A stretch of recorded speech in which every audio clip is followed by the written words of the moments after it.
Welcome everyone, Costin here with a discussion about the Chinese in Age of Mythology Retold, just to go over how they work as a civilization in the game. The first thing you gotta take note of is that they have two different types of villagers. So this is, by the way, a skirmish match with infinite resources and the instant build cheat. So you get regular peasants.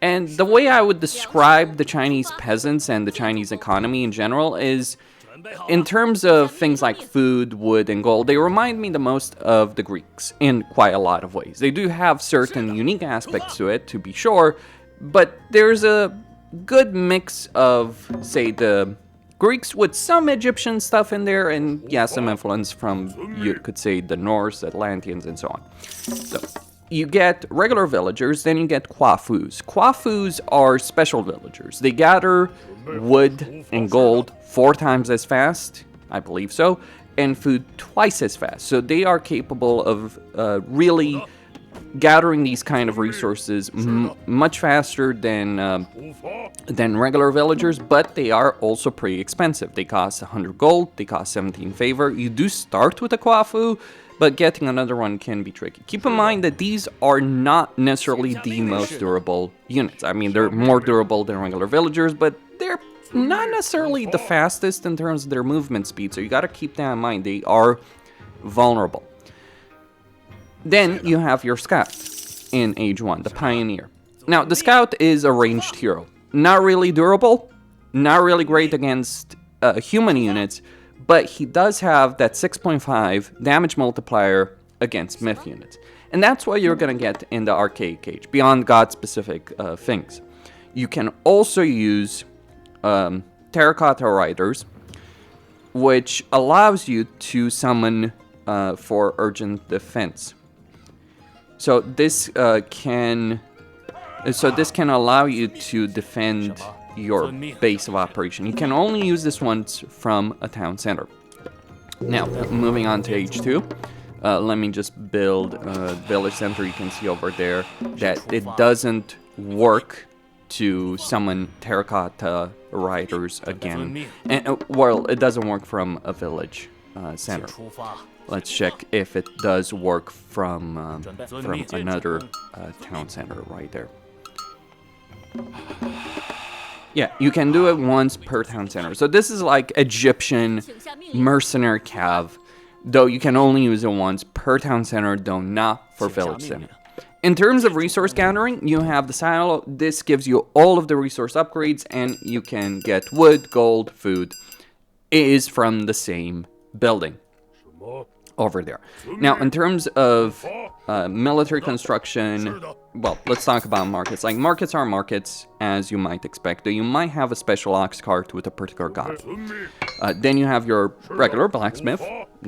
Nothing really to talk about over there.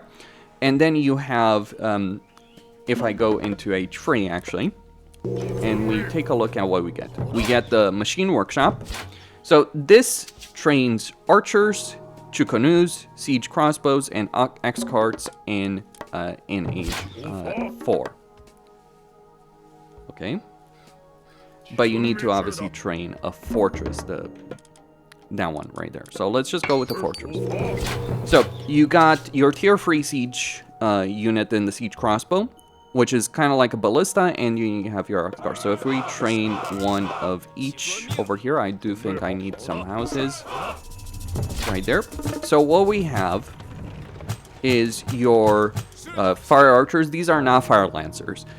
They're basically Toxicities, but with the extra damage multiplier against building and obviously against infantry. But essentially, if you think of Greek Toxicities, but available from a machine workshop, that's what you're thinking about over there. Then you have your Chukonus. They don't have the siege multiplier. To be fair, fire archers are not necessarily going to be that great against buildings. Your Chukonus, though, they have a damage multiplier against infantry, and they have 4 projectiles over here, so they're doing 8 times worse of hurt over there. Then you have your siege crossbow, so crush damage, pierce damage, damage multiplier against ship, decent damage reduction against pierce attacks, but not really a survivable unit. Even if you get like siege engineers, right, you still are lacking there. Then you have your heavy axe cart. This is what this is basically a battering ram. Like really, you attack something in melee, it does do a good amount of crush damage. It does have a damage multiplier against wall. It does have a good amount of pierce damage, crush armor. Not really so great against hack attacks, but it does have a decent level of HP. So that's your machine workshop. And also, on top of that, your machine workshop, as with the military camp, which is your basic barracks, they can also construct either a training yard or a tower. And you can switch between these, like even if I disable, let's say we disable that, you can see that you can switch between these towers instantly, but it does cost gold and wood to do so. So, and this, by the way, applies to military camps. So your machine workshop and your military camps can do this. Now, from your military camps, you have your Dao swordsman, just basic infantry. Not really great against anything, not necessarily weak against anything, unless it has a damage multiplier against infantry. Your halberdier. So your halberdier do damage multiplier against cavalry, damage per second over here. So pretty solid against cavalry over here. Overall, just not really that great. Like, they're kind of like Egyptian spears or hoplites. Well, hoplites are more of a general purpose unit. These guys are really dedicated against cav. Then you have your javelins. Your javelins are anti-ranged. I think Chinese are really good at countering other Chinese because they have like, oh, if a Chinese player is massing range units, well, you can spam javelins and cav to deal with them. Oh, if they're massing infantry, well, you got options for that. It's probably going to make mirror matches very, very interesting. But yeah, you have your javelins, 3.5 damage multiplier against range units, one projectile, 5 damage per second. They're really just dedicated against range units. Then you have your cavalry, 2 types of cavalry. So you have your white horse cavalry. The way these guys work is they're your basic melee cavalry. If we look at the stats, they're pretty similar in a lot of ways to the Tiger Cavalry, though the Tiger Cavalry is better. But you have your White Horse Cavalry, right? They have a damage multiplier against ranged soldiers. They have a decent amount of pierce armor, though they're not necessarily going to be so great against hack attacks. At least not by default. There are ways to make them really, really good against hack attacks as well. So, like, with a number of upgrades, the difference between these two units can be dependent on ability and also damage multiplier. But the White Horse Cavalry, they have a special ranged attack, and it's only like 1 ranged attack. And you have to micro it, like, for instance, like, if I give an order over here against that Medusa, for instance, you're only going to see 1 of them move, so I need to have a second attack. So, just a bit of a damage attack over there, not really necessarily a special, but can give you some hit and run capability. It does have a cooldown. Then you have your Tiger Cavalry over here. So, the way Tiger Cavalry work is they have more HP by default. They have roughly the same damage. They have the same damage multiplier against ranged, but they also have a 1.5 damage multiplier against cavalry. Their special ability is that when they're killed, they dismount. They lose the ranged damage multiplier. Their HP is not particularly great when they're dismounted. So, like, yeah, just Dao swordsmen are just gonna be flat better, really. Like, even if we upgrade these guys, right? And mind you, the infantry version does upgrade from the cav. You can only get cav in the heroic age, so that is one limitation with the Chinese cavalry.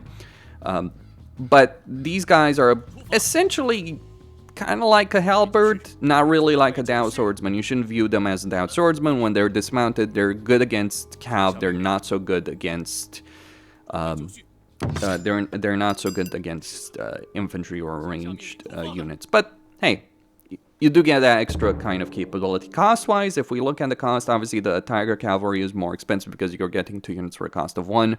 But if we look at the stats difference, it's the same attack damage. Like, let me just get down. So, Tiger Cavalry versus, like, it is the same attack damage. But with all upgrades over here, right? it's roughly the same HP, it's just the Tiger Cavalry has more hack armor. If we're looking at things by default, keep in mind that, you know, we gotta also consider various other upgrades over here, right? That are also available. So that's the kind of difference with full upgrades. Tiger Cavalry is just better against hack damage, bit more HP, roughly same damage. Tiger Cavalry is better against cavalry, it's just better against melee. I would say a white horse is better against ranged, and they also have that kind of range attack as well to keep in mind. And that's essentially the Chinese, really, the generic roster, if you will, the Chinese, with one exception, and that is their heroes. So you have the pioneers that are available from temples, but on top of that, you also have the Imperial Academy. From the Imperial Academy, you can still get pioneers, but you can also gain 5 sages. Now, sages, the way they work is they have a heal. It isn't a particularly great heal, so priests from Egyptians are just going to be better. But the real power of sages is not really down from that kind of heal ability. They can also even get an AoE heal with a specific minor god.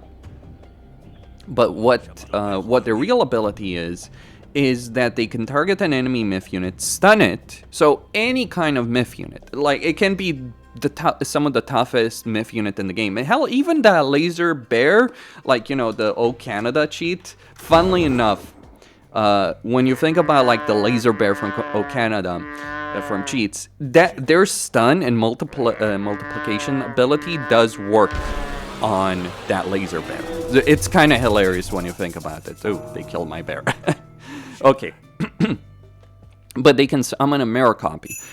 So if, let's say, your enemy is bringing a giant or, you know, a behemoth or anything like that, a single sage can remove that from play. Like, they can stun it, do damage, summon a copy that's not going to last a long period of time, but it's still going to be effective. And then you have either 2 or 3 heroes available beyond that, dependent on the major god you have selected as the Chinese. So you get the Zhangjia right here. So the Zhangjia, pretty decent hero in combat, so can alternate between 2 powerful aura effects right there. So nearby enemy myth units suffer reduced damage, can pick up relics, okay. And then you have the Li Xing. So he's here on foot, but he has 5 projectiles over here. And he can summon a golden pagoda to stun units in a targeted area. So that is pretty strong. But that's essentially Chinese. I'd say it's mostly a Greek influence with also some kind of Egyptian influence. But there is a catch. The catch is, these guys are lasting a decent amount of time, by the way. Oh, so they don't actually die until, you know, they die. They do decrease their HP. There is also the catch, and that is how they gain favor. Remember how Atlanteans used to gain favor with town centers? Well, it doesn't quite work the same way with Chinese, but it's in a similar vein. So the way Chinese gain favor is with favor land. So every town center you have, or every village center you have, they spawn this favor land. And the way this works is that the more favor land you have, the more favor you generate. I don't quite know what the favor generation rate actually is for it, so I'm a bit iffy on that whole subject. But the way this works... sorry, so village centers don't spawn favor land. It has to be regular town centers. I apologize on that. So any town center can spawn favor land. The more favor land you have, the more favor you generate. And the way you expand favor land, there are some upgrades. There's a god that gives you more favor land per structure, but basically you build structure at the edge of the limit of favor land, and then the limit gets expanded. So Chinese are encouraged to build their bases fairly wide in order to increase their favor generation. They do have a bunch of benefits with regards to it. So like construction benefits, or an ability like this that, if I use this ability, it's just going to spawn a bunch of walls in a location, or, you know, just...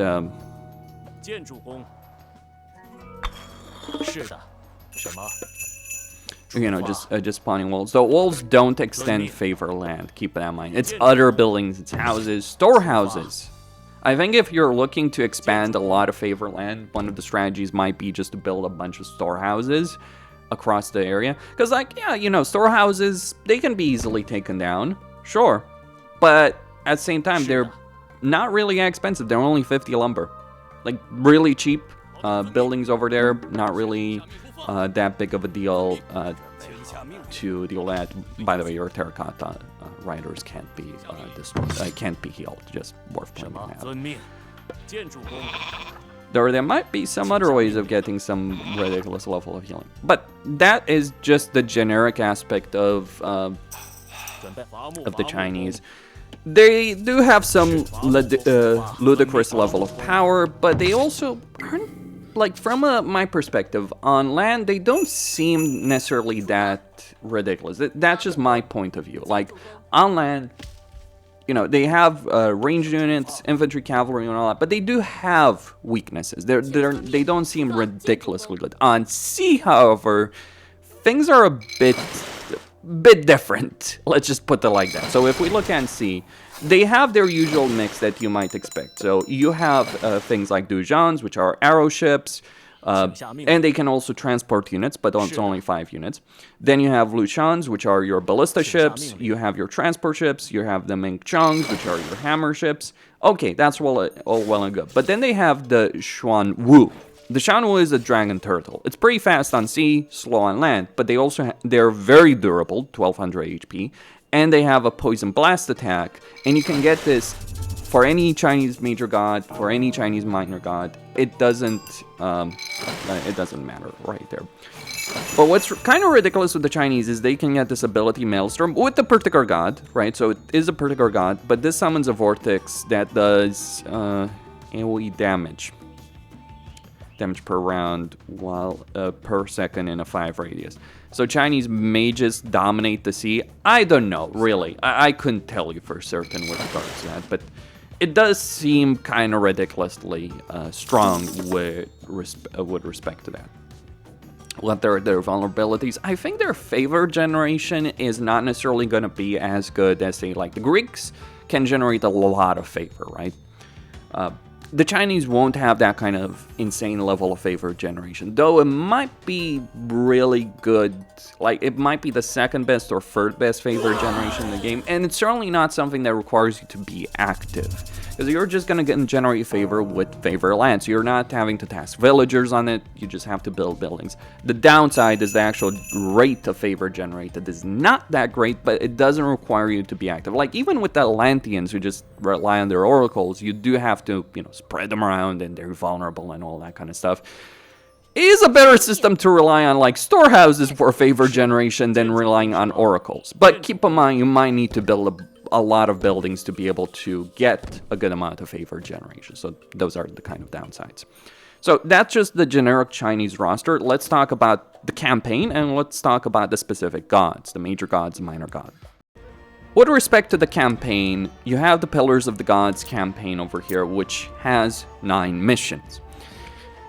I personally think the storytelling over here is not especially great. To be fair, the story of Age of Mythology was never really the best in terms of, like, the quality of the narrative, the quality of the plot. But what made the story of Age of Mythology work really well is, you look at the Fall of the Trident campaign. Forget the Golden Gift, New Atlantis, those don't matter. But you consider the Fall of the Trident campaign, right?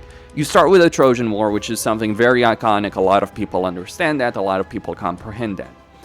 But that's just the start.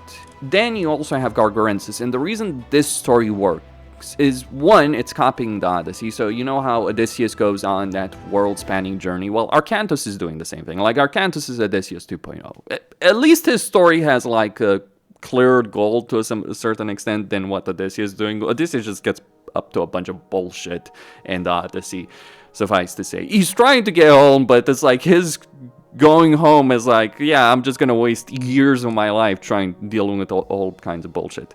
It's kind of similar with Arcantus, but beyond the aspect of the narrative, what really made it work from my point of view was the quality of the voice acting and the music. Like, just the presentation alone. Like, voice acting of Ajax, original voice acting of Arcantos, those things, and Gargarensis. Like, Gargarensis is a whim, is like one of the things that you always remember. You don't have that in Pillars of the Gods. The story is completely lackluster. The villains, the characters, they're not really that interesting. You even have like old characters coming back in, like, you know, people are going to complain about spoilers, but really, it's such a lackluster story. Like, you have the Shattered Underworlds, you meet Ajax, Brock, Atri, Sedna, and all that, and they, you know, come back. But it's like, I don't dislike Ajax's new voice actor, but it's like, it is a far cry from the quality of voice acting. It just feels cheap. Like, I'll be honest, I think they cheapened out on the voice acting. I don't think the voice actors are necessarily bad. It's just, like, you even have the same voice actor for Miao Ying in Total War Warhammer 3, like, playing a very minor character who has, like, 3 lines in the whole thing. So there's not enough time developed to sell the story. Like, I understand if you're interested in Chinese mythology, this is cool to see in a video game, but you gotta understand, the presentation is not there, the lines of dialogue are not there, the voice actors feel cheap, the amount of time, effort, and energy they put in it. And as for the missions, the actual gameplay, it's okay, but nothing phenomenal either. Like, that's the thing, there's nothing phenomenal. There's 9 missions, one of which is a defense mission, so that's pretty crap. 3 of these are no build missions, and out of those 3 missions, only 1 is interesting. That's Shattered Underworlds, because it's a unique mission. But the other one, like the first mission, the 4th mission, which are also no build missions, not particularly great either. So no build missions generally are really boring in strategy games, because it's like, oh, you gotta defeat these enemies with limited resources. Okay, but I have these immortal heroes that can't die, and even if they die, they come back with full HP, or I have some healing. It just puts you in this kind of perspective where the urgency that you feel when you're playing the game regularly. Like, I beat every mission on the ludicrous difficulty, like the highest difficulty, where the AI doesn't just cheat in terms of resources, but cheats in like terms of durability and all that. I don't like the way they handle ludicrous difficulty. I think it's a load of bullshit. I actually have a big bone to pick with the developers of the entire Age series. Like, I think the Definitive Edition team has done a good job overall, but I think their handling of difficulty in campaign missions is complete bullshit. And you see this over here, right? And it's not even original. Like, the final mission is just like Mount Hyjal, the Battle of Mount Hyjal from Warcraft 3 2.0. I mean, I guess when Microsoft controls both Blizzard, Activision, and, you know, the entire Age series IP, that they can steal from one to another.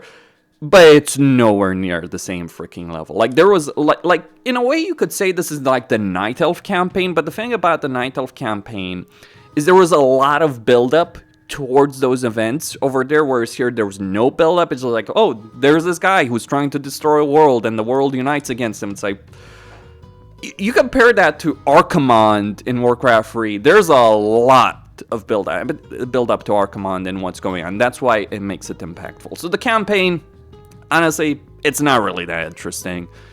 Gameplay-wise, like, story-wise, not interesting. Gameplay-wise, some interesting scenarios, I'm not gonna lie, but it's pretty dull in a lot of ways. Like, if I was buying this for the sake of the campaign, I would say not bother. Like, genuinely, the best campaign for Age of Mythology to this day is still the Fall of the Trident campaign. Like, the Golden Gift campaign is pretty crap. Like, it's kind of disappointing because you consider, like, Regan Leaf's Rally as a mission in the game.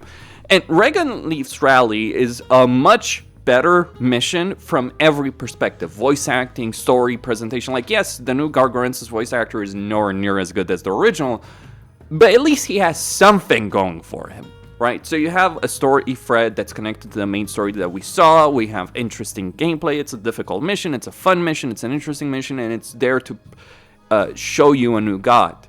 Regan Leaf's Rally is what I had hoped Microsoft would do with new story missions. Pillars of the Gods falls considerably short on that. Like, Regan Leaf's Rally as a mission is better than this entire campaign combined, and I am not necessarily exaggerating on that subject.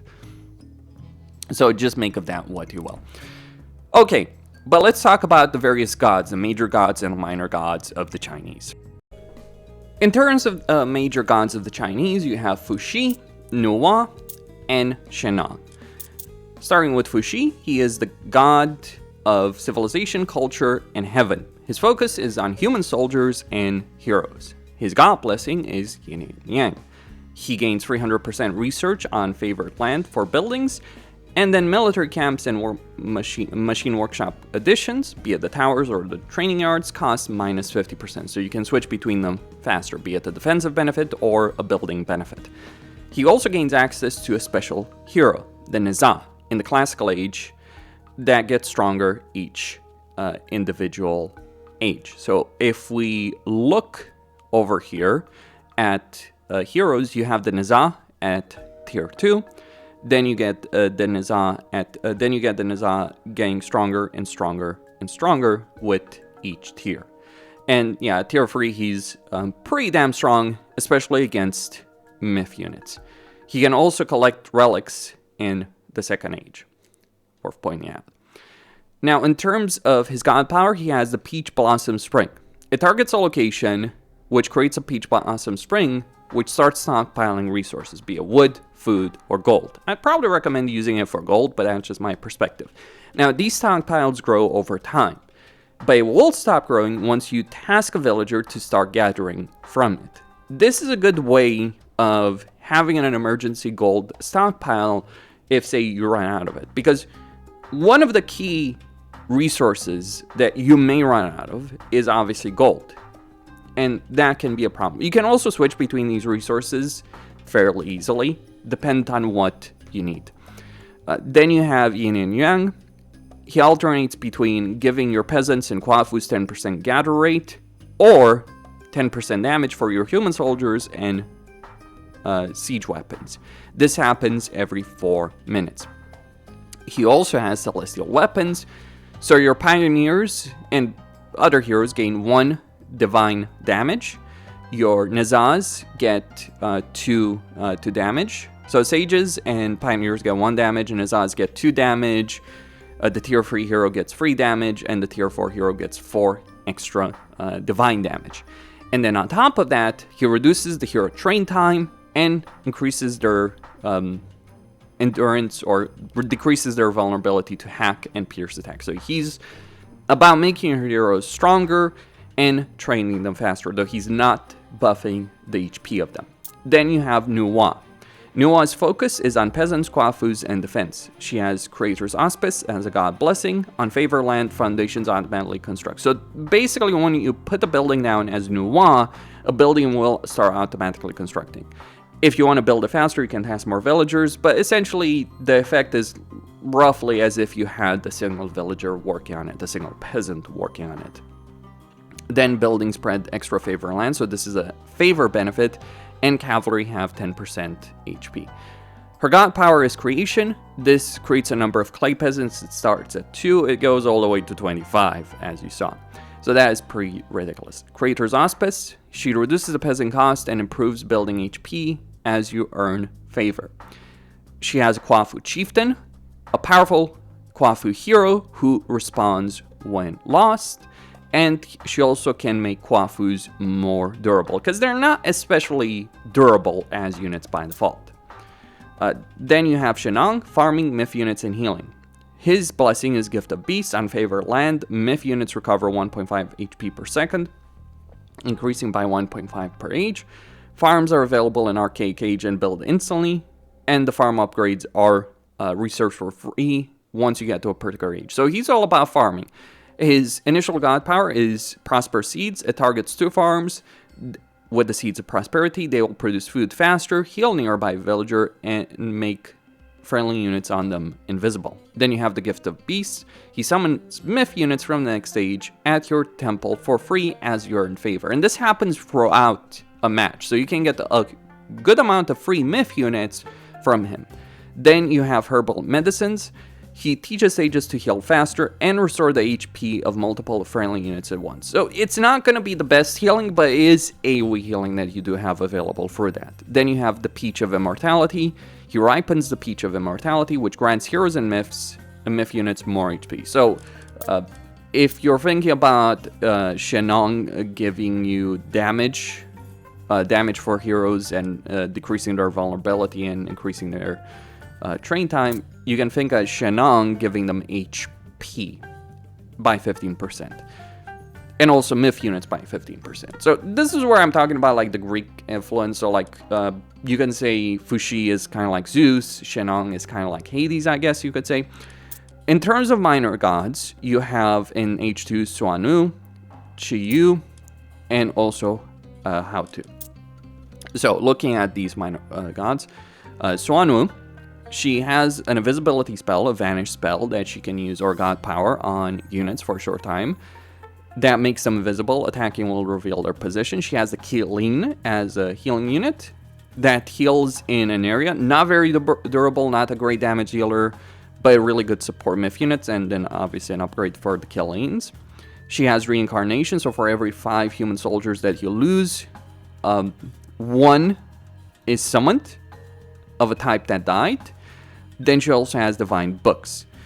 She makes training yards cheaper and training units faster. So the training yard are those additions to your barracks that increase the training speed of units from them. For Xiaoyu, you have lightning weapons, which can stun enemy units. So like, think of it like a great disable effect in battle. Then you have the Yazis and various upgrades. So they can get like a vampiric aura, they can get HP, and they have a dash attack.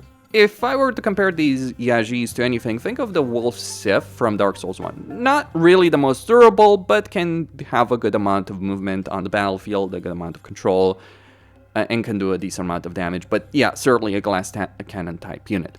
Shiyu increases the attack range of halberdiers and causes their attacks to slow enemy cavalry even more. So what, halberdiers slow them down by default? Interesting to think about. She also allows you to pillage resources when you destroy enemy buildings. So 50% of enemy building cost destroyed is given to you. And then those Yazi upgrades.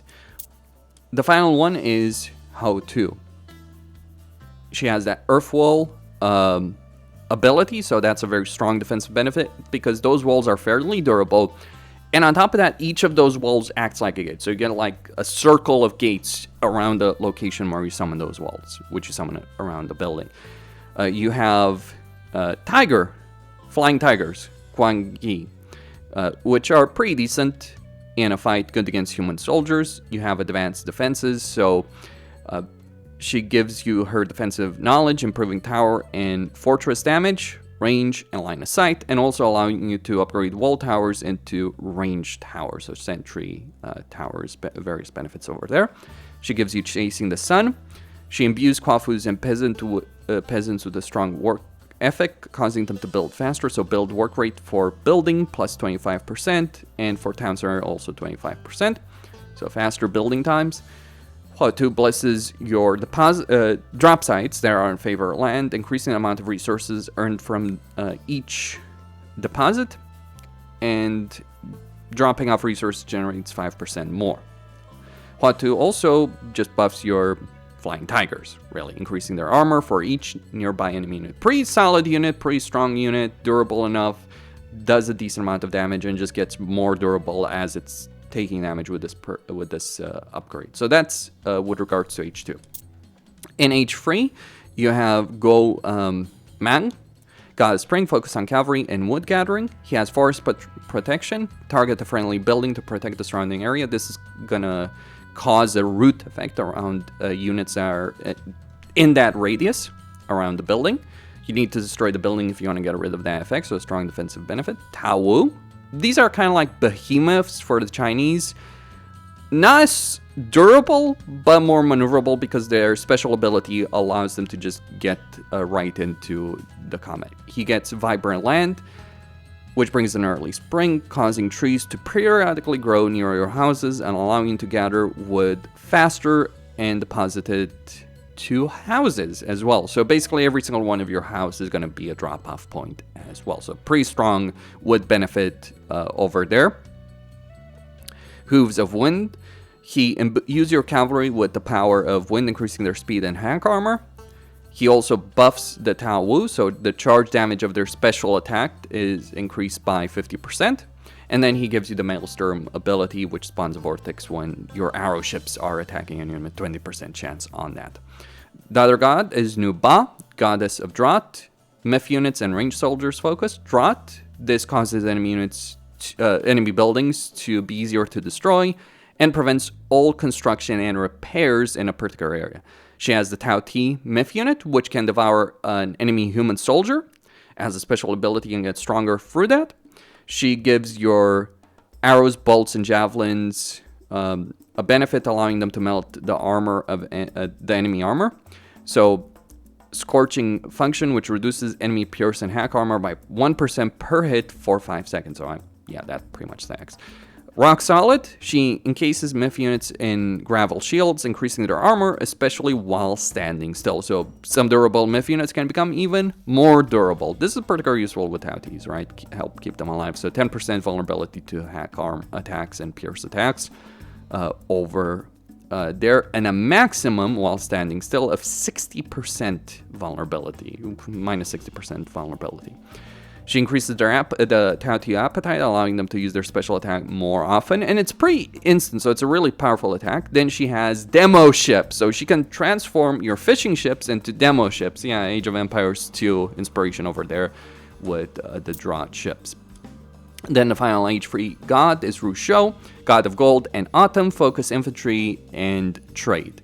His god ability is Fey Beast. These are not particularly strong, but whenever they die, they do a lot of poison. They leave a pool of poison in an area, so they're really good in big fights if you want to do a significant amount of AoE damage to the enemy. So just spawn these Fey Beasts in the middle of the enemy army and watch them just die very quickly, but leave a lot of damage in their wake.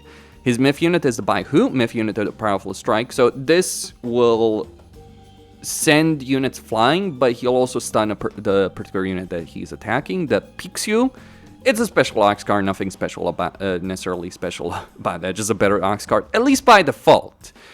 She has Gilded Shields, so your Dao Swordsmen get vulnerability to pierce attacks minus 25%. Divine Judgment, 1 melee attack damage to infantry, and 0.25 melee attack damage bonus against Myth units. So divine damage and Myth unit damage.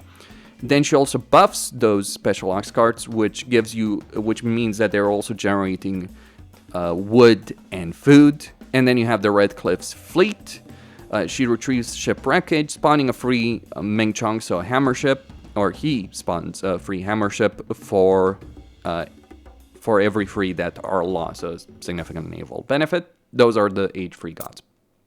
In Age 4, in the Mythic Age, you have Gong Gong, who has the Great Flood, good against buildings, not so great against units.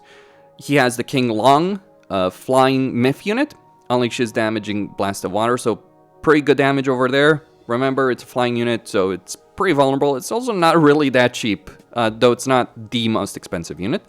Then he shares godly powers with heroes, increasing their HP and damage against Myth units. So 30% damage to heroes and, damage against Myth units, sorry. And 1 damage to all action damage bonus against Myth units for heroes. Then Tempestuous Storm, so hero ability recharge time, food cost, wood cost, gold cost, so very cheap heroes over there. Last Stand, he emboldens your cavalry in the face of defeat, giving them hack armor of 0.30% for every 1% HP missing. And cavalry can have a good amount of HP for the Chinese. He also grants your King Longs the Force of the Tides, allowing them to attack faster as they gain combat experience. So this enables veterancy for them and gives them minus 25% attack speed per tier. Well, 25% attack speed. So then you have 150 damage for tier 1, 500 damage for tier 2. So yeah, keep those alive. They're very, very useful. The second god is Huangdi, god of rulership and invention, human soldiers. He summons Ying Long's Wrath, the legendary rain and lightning dragon of China. I think he can heal from farms? I'm not quite sure on that, but yeah, maybe the special farms that you have over from Shennong can be used to heal that dragon, right? Because maybe that works, or just farms in general, not entirely certain on that. But yeah, that's your god ability, kind of like a Nidhogg, in some ways better, some ways worse. Like, it is a Myth unit, so it's kind of more vulnerable than the Nidhogg. but at the same time, it's like ranged. It also makes your farms better if you're flying over your farms. Then you have the Hundun, so faceless being that can temporarily banish and terrify enemy units, so that banish does damage. Then you have the Bloodline upgrade. It grants infantry unit to the additional damage and regeneration while fighting when nearby allied units infantry dies. So 30% damage, 30% lifesteal to nearby infantry when they die. Duration 3 seconds.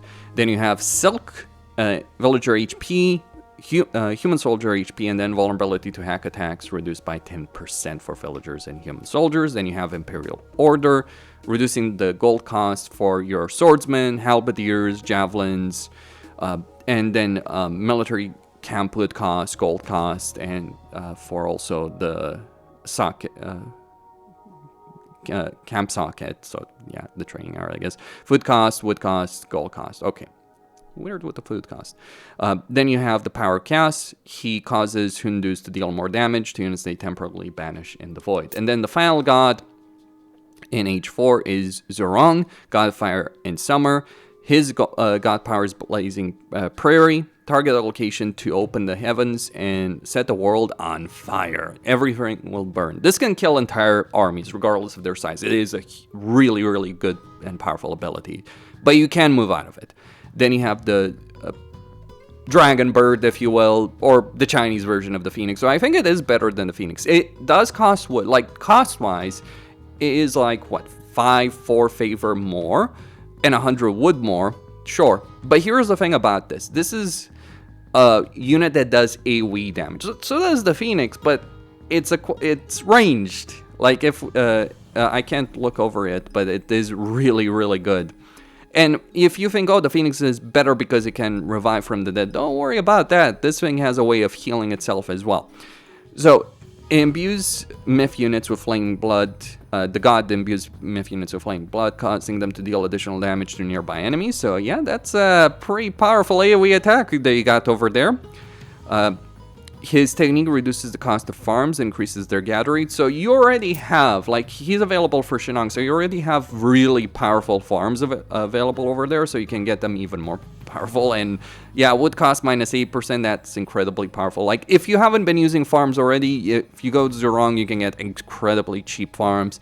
And then he protects your dragon birds, increasing their HP and letting them rapidly regenerate when landed. So they can land, they can heal for a regeneration rate, HP 25%, landed HP 25%. So while you don't have the ability of bringing back from the dead if they die like the Phoenix, I would say they're better than the Phoenix in every way possible. Like, these things are really scary in battle. But yeah, keep in mind, flying units can be pretty dangerous. Can be in a danger spot. He also increases fire archer damage, causing them to ignite enemy units and buildings. So this is gonna be 0.2 divine damage over time to range attacks towards unit and buildings. And those are the Chinese major gods and minor gods. My overall impression of the DLC, I think the race itself, the civilization itself, is fairly good, fairly solid. I certainly believe that this is substantially better than the crap fest that we got with the Chinese beforehand. Balance-wise, I don't know what to think, but from my personal impressions, I think they're okay on land. They might be a bit broken on sea. Economy-wise, that's always a discussion, favor various benefits that they have, but maybe they're a bit too strong on the defense in some ways, but like, their units seem okay, at the very least. Units and myth units, gods, all that, there's probably going to be balance patches that are going to be required, but it does seem really solid design and really good design. The disappointing aspect is really the campaign is just like not really that great, but as far as the multiplayer civilization is concerned, I think they did a pretty decent job, and I'm guessing that was their main objective with the Chinese over there, implement the Chinese in Age of Mythology and don't screw it up. They didn't screw it up, though I think they could have done better with regards to campaign.